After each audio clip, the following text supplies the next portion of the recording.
Hai, Assalamualaikum dan selamat sejahtera kepada semua murid tahun 5. Hari ini kita akan sambung ulang kaji unit 2 iaitu aplikasi reka bentuk teknologi kejuruteraan. Jadi murid-murid boleh rujuk buku teks muka surat 30 hingga 32. Standard pembelajaran kita hari ini adalah yang pertama 5.1.5 iaitu menerangkan peralatan dan bahan yang akan digunakan untuk menghasilkan produk yang menggunakan tenaga boleh baharu. Dan yang kedua adalah 5.1.6 iaitu mengira dan membuat anggaran kos bahan bagi produk yang akan dihasilkan. Jadi, apakah bahan dan alatan yang digunakan dalam pembinaan kipas solar?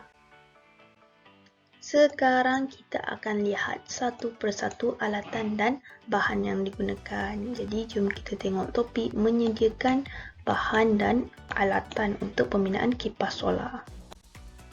Untuk alatan yang pertama, kita ada gunting serbaguna yang mana fungsinya adalah untuk memotong bot lekap. Alatan yang kedua pula adalah pisau boleh laras yang digunakan untuk memotong bot impra. Nanti kita akan tengok apa itu bot lekap dan apa itu bot impra.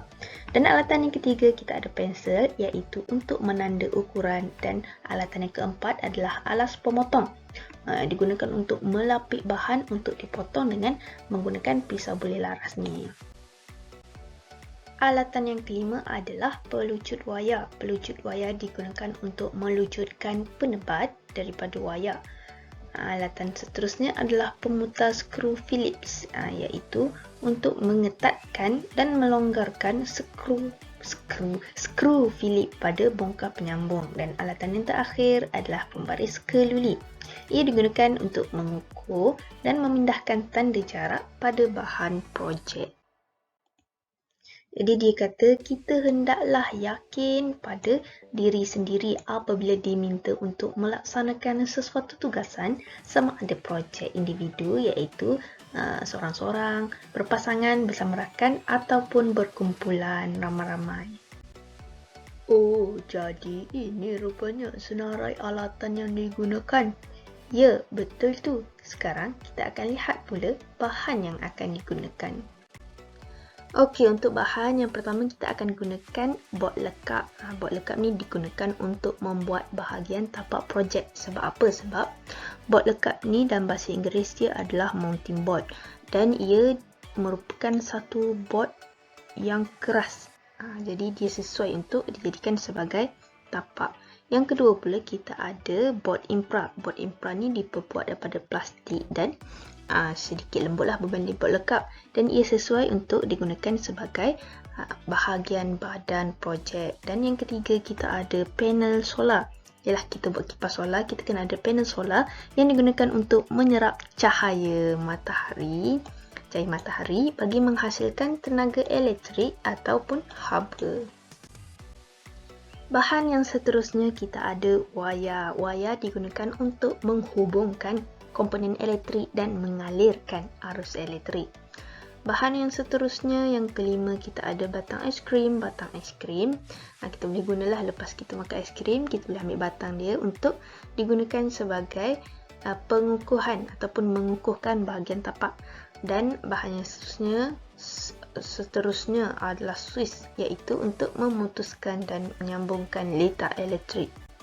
Bahan seterusnya kita ada glue sentuh yang digunakan untuk mencantumkan kepingan bahan yang dipotong seperti bot impra dan juga bot lekap.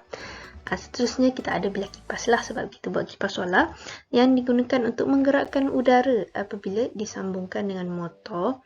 Dan kita ada motor. Motor ni lah, bukan motor yang kita naik atas jalan tu. Jadi motor ni digunakan untuk menukarkan tenaga elektrik kepada tenaga kinetik, ataupun tenaga kinetik ni adalah tenaga pergerakan. Dan bahan yang terakhir kita ada bongkah penyambung yang digunakan untuk menyambungkanlah, nama pun bongkah penyambung. Jadi digunakan untuk menyambungkan dua wayar ataupun lebih ataupun kaki komponen. Okey, sekarang kita akan tengok topik mengira dan membuat anggaran kos untuk produk kipas solar ni. Macam mana kita nak kira dan menganggar kos yang digunakan. Okey, kita tengok kepada bahan dan alatan yang pertama iaitu motor. Motor ni harga dia adalah RM2 bagi 1 unit. Jadi dia gunakan satu sahaja. Jadi dia darablah dengan RM2 darab 1 dapatlah RM2. Sama juga dengan bilah kipas lembut, panel solar dan juga Swiss. Semuanya menggunakan 1 bagi setiap bahan dan alatan. Jadi harga darab dengan unit dapatlah jumlah. Tapi bila dia tukar unit kat sini, contohnya dia guna 3, dia guna 3 unit. Jadi RM5.80 ni kena darab 3 lah. Dan dapatlah jumlah kat sini ni bukan RM5.80. Jumlah dia adalah yang didarab dengan 3 tadi. Okey, sekarang kita akan tengok pula kepada wayar, glue sentuh, bot lekap dan juga bot imprak. Yang mana dia tidak nyatakan, dia tidak menggunakan apa-apa unit, tapi dia mendapatkan jumlah di sebelahnya. Jadi macam mana nak kira, nanti kita akan tengok. Dan juga sama juga dengan bongkar penyambung dan juga batang aiskrim ni, dia tidak menggunakan unit tapi dia menggunakan slot dan juga batang. Okay, kita akan tengok satu persatu. Jadi kita akan tengok untuk wayar yang digunakan ataupun spesifikasi yang dibeli adalah 0.5 mm. Jadi harga untuk 0.5 mm ni adalah sebanyak 50 sen. Tapi dia guna jumlah yang digunakan adalah sebanyak 10 sen. Jadi kita akan tengok. Spesifikasi yang dibeli adalah sepanjang 0.5 mm. Jadi harga untuk 0.5 mm tu adalah sebanyak 50 sen. Jadi kemungkinan ketika membuat produk, kita hanya menggunakan sedikit sahaja panjang wayar. Jadi kita menganggar panjang wayar yang kita gunakan tu adalah 1/5 daripada panjang sebenarnya. Maksudnya kalau panjang dia macam ni, kita hanya gunakan sekerat ni sahaja dia punya panjang. Jadi kita anggarkan harga yang kita gunakan adalah sebanyak 10 sen sahaja. Dikata perhatikan anggaran kos bagi glue sentuh, bot lekap dan juga bot imprak. Mengapa harga setiap unit tidak sama dengan harga yang digunakan untuk menyiapkan satu projek?